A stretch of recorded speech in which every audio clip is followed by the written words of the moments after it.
எலும்பு தேய்மானம் போன்ற பிரச்சனைகளை இதன் மூலம் நாம் தவிர்க்கலாம். அது மட்டுமல்ல, வலுவான எலும்புகளையும் பற்களையும் பெறுவதற்கு இது உதவுகிறது. எனவே தினமும் ஒரு தக்காளி சாப்பிட்டால் நமது எலும்பு உறுதியாகவும் திடமாகவும் மாறும். அடுத்து, தக்காளியை தினமும் சாப்பிட்டு வந்தால் சருமம் இளமையாக இருப்பதுடன் சூரிய ஒளியினால் ஏற்படும் தாக்குதலிருந்தும் சருமத்தை காக்கும். அதாவது தக்காளி நமது சருமத்தில் உள்ள மைட்டோகாண்ட்ரியல் டிஎன்ஏவை பாதுகாக்கிறது. இந்த டிஎன்ஏ தான் நமது சருமம் வயதாவதற்கு காரணம் என்றும் கூறப்படுகிறது. எனவே உங்கள் சருமம் ஆரோக்கியமாக இருக்க வேண்டுமென்றால் தினமும் ஒரு தக்காளியை சாப்பிடுங்கள்.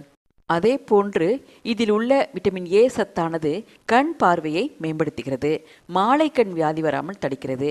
மேலும் குணப்படுத்தவே முடியாத கோளாறாக இருக்கும் மாகுலர் டீஜெனரேஷன் மூலம் ஏற்படும் ஆபத்துகளை இந்த தக்காளியை தொடர்ந்து சாப்பிட்டு வருவதன் மூலம் தடுக்கலாம் என்றும் கூறப்படுகிறது. அடுத்து, இதயத்தை பாதிக்கக்கூடிய அதிக